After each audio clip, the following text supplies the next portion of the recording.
So the mind frame with which we look at Oriental medicine is very important because especially people coming from the Western world, when we start to try and get into Eastern philosophies and Eastern traditions, sometimes we actually need to open our mind into a new way.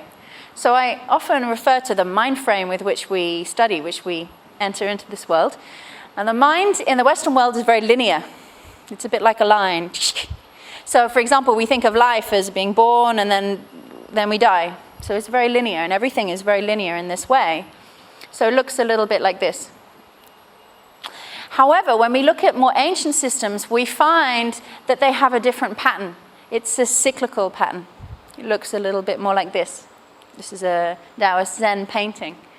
So instead, we're looking at cycles.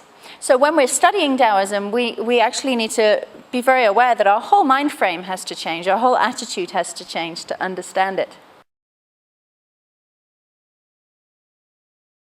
So we're looking at flow. We're looking at ourselves as having a center, and the universe and life is flowing around us. Things are changing around us. So instead of a lifeline, for example, we see life as a cycle.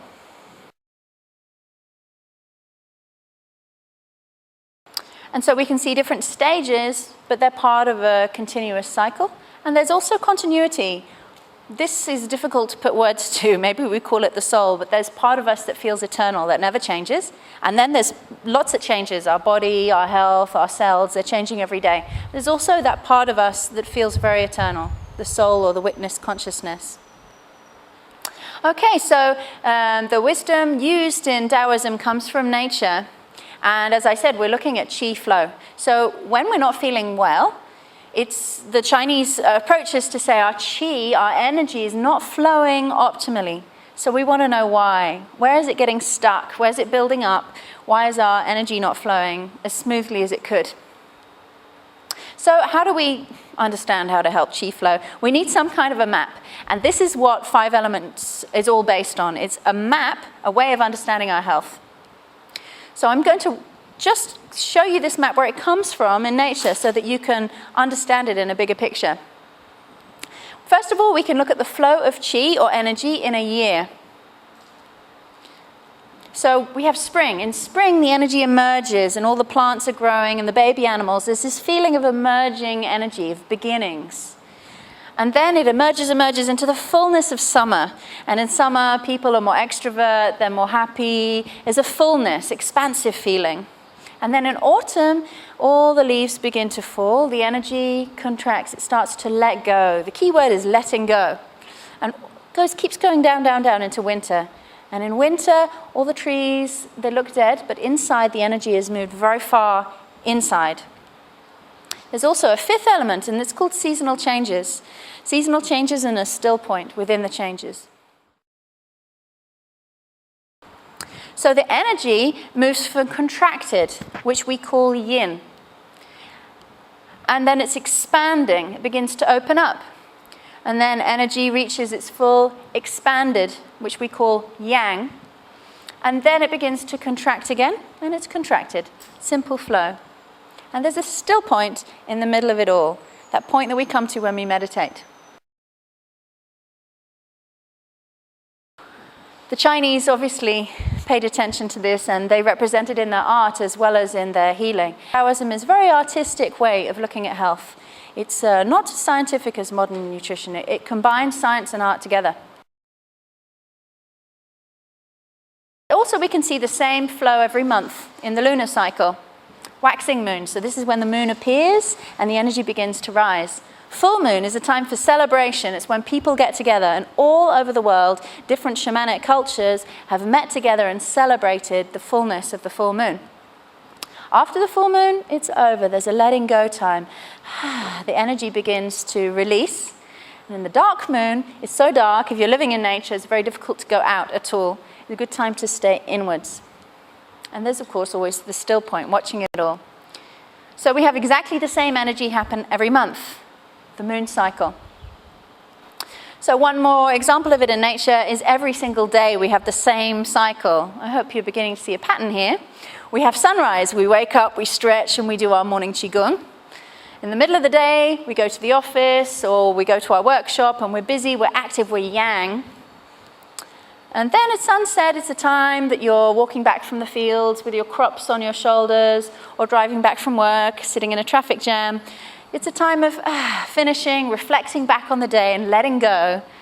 And so that we begin to become more yin, more inwards, ready for sleeping at nighttime. And that's our most yin time. Our body looks dead from the outside, but inside, the energy's gone very, very deep inside. So all of our cells are being repaired. This is the yin time.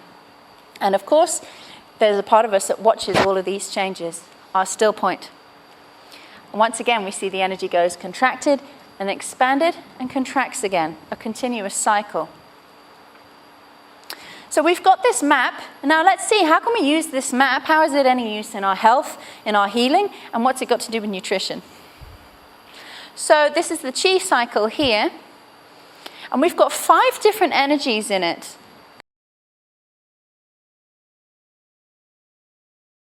So these 5 different energies, although it's one continuous energy, these 5 are key points. So the ancient Chinese decided to label these 5 with an element that seemed best to represent the way that the energy flowed at that time. So we have the 5 elements. So first of all, the Chinese looked at the energy of growing plants and trees, and it seemed to emerge. Energy seemed to emerge. And so this is why we have the wood element representing spring. And then the fullness seemed to be best represented with fire, because fire rises up and it's hot and it's full. And so we have the fire element. So contracting Qi, what they looked at was how molten metal could be set into something. It's about taking energy and setting it into a form, using energy in a way we can store it in our body. And so metal is used to describe this energy. The energy moving downwards was best represented by water, so we have the water element to represent contracted Qi. And finally, we look at the 5th element. And what's always there, the still point, the eternal, it's the earth. The earth. Mother Earth is always there. The other elements come and go, but wherever we go on the planet, we always find the earth is still there. So these are the 5 elements, and as you see, they're 5 points of a continuous flowing circle of Qi, as we described before. So here they are in the circle. This particular arrangement of the 5 elements is called the cosmic cycle. There are other ways to arrange it. For example, you may be familiar with putting the earth element in after fire and having 5 in a circle. Now this is also used by acupuncturists in Chinese medicine, but today I'm just going to stick with this so we don't go too complex. So this is going to be our map to understand our health, our body, and our nutrition.